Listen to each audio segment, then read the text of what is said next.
करने की खबर मिली थी ट्वीट के माध्यम से, आप मेरठ जा रहे थे, अब क्या जा रहे हैं मेरठ और क्या प्रकरण है, किससे मिलने जा रहे हैं? मेरठ जा रहा हूँ विकास भाई। मेरठ में कुछ दिनों पहले अन्याय हुआ।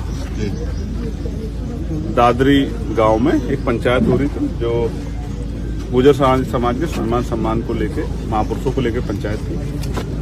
उस पंचायत से जो लोग डिटेन किए गए उनको बाद में झूठे मुकदमे लगा के निर्दोष लोगों को जेल भेज दिया गया।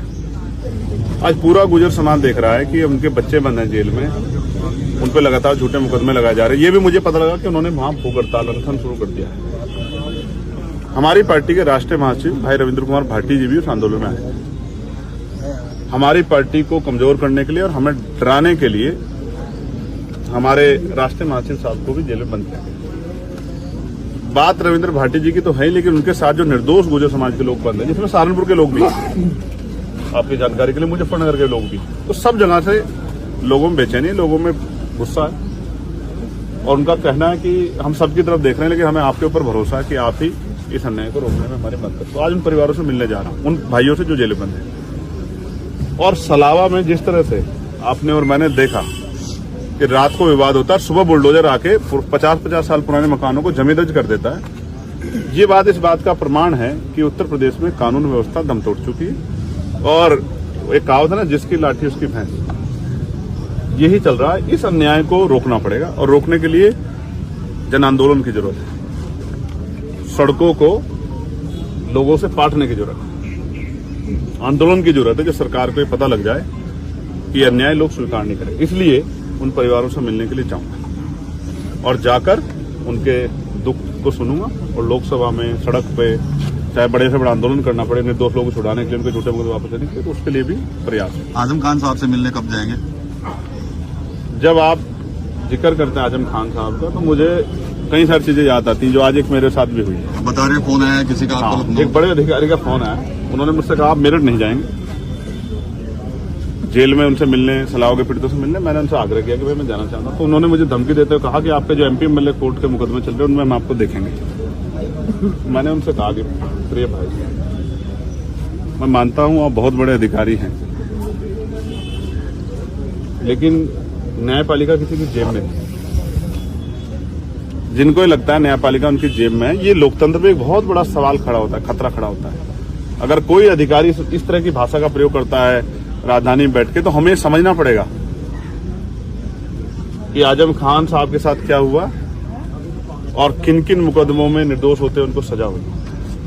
ये बहुत बड़ा गंभीर सवाल जो है उन्होंने मेरे सामने खड़ा किया है। लेकिन मैं आपके माध्यम से कह रहा हूं, एक बार नहीं 1000 बार बहुजन समाज के सम्मान के लिए सस्ता छोड़नी पड़ी।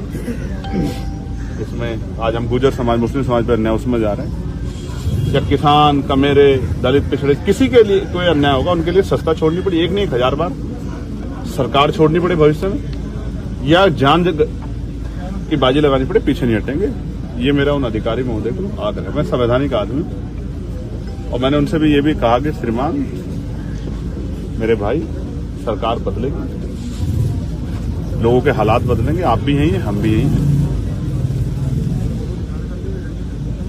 न्यायपालिका किसी की जेब में नहीं है और ये जनतंत्र है, जनता के हाथ में। जनता जिसको चाहे ताकत देते। आज मेरे पास भले ही ताकत ना हो ट्रांसफर पोस्टिंग की, नियुक्ति की, तो समय बदलेगा, मेरे लोग मुझे वो ताकत भी देंगे। ठीक है, जिस दिन वो ताकत देंगे तो हर व्यक्ति का सम्मान रखा जाएगा। ठीक है। मेरे जा रहे तैयार कर, कुछ गलतफहमी थी, एडमिनिस्ट्रेशन को पुलिस बात हुई है, तो मुझे लगता है कि अब इस तरह की स्थिति नहीं है। मेरठ जा रहा हूँ। मेरठ क्यों जा रहा हूँ आप जानते हैं?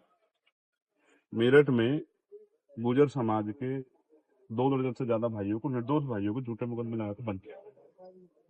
वो अपने महापुरुषों के सम्मान में कोई पंचायत चुनना चाहते हैं, परमिशन है। हालांकि परमिशन अब उन्हीं को मिलती है जिनकी सरकार होती है। कोई और किसी भी जाति का हो, किसी भी धर्म का हो, विपक्ष का हो, उनको नहीं मिलती। उनको निर्दोष लोगों को जेल में डाल दिया है। उनमें हमारी पार्टी के राष्ट्रीय महासचिव भाई रविंद्र कुमार भाटी जी भी। इस पार्टी के नाते भी और इस समाज का जो मेरे साथ प्यार रहा है उसके नाते भी मेरी ये जिम्मेदारी बनती है कि आज जब उन पर जुल्म हो रहा है तो उनके साथ करूं।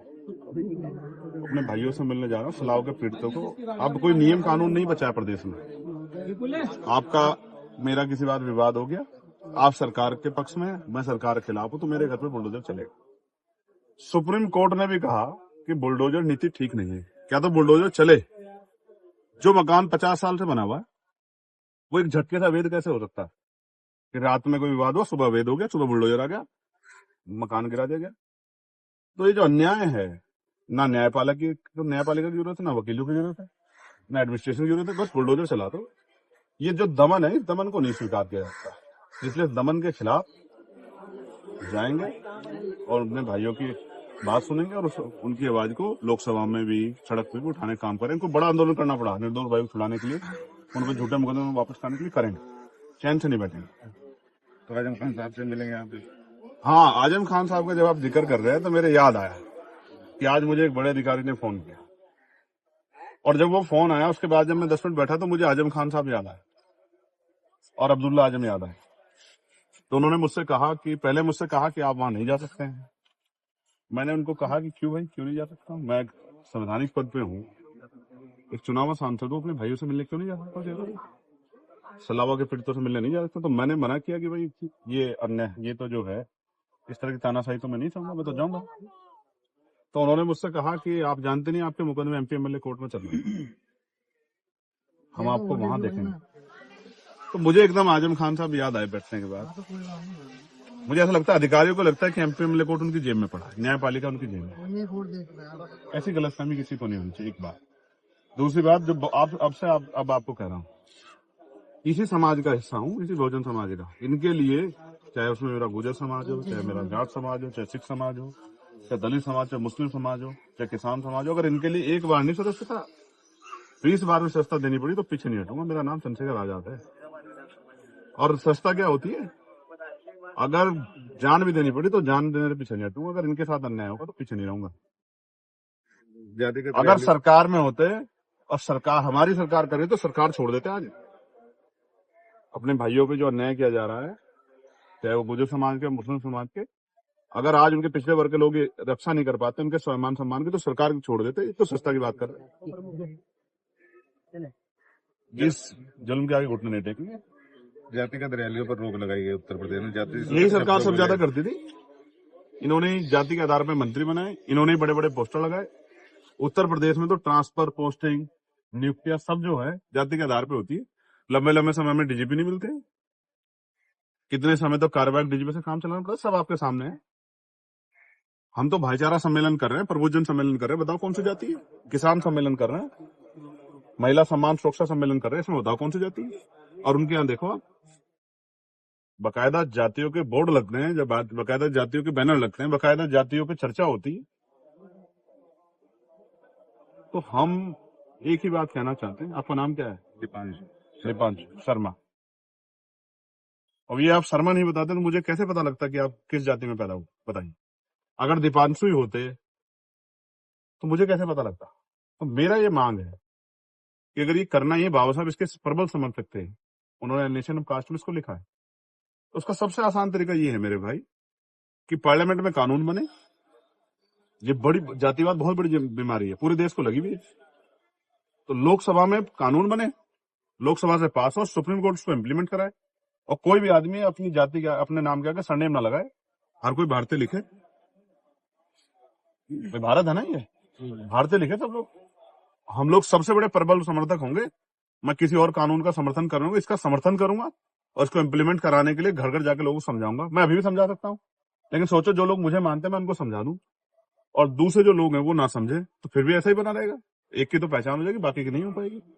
इसलिए सबको ये करना पड़ेगा। इसलिए केंद्रीय सरकार कानून बनाए और सुप्रीम कोर्ट इसको इम्प्लीमेंट कराने में शक्ति दिखवाए, और हम लोग तैयार हैं।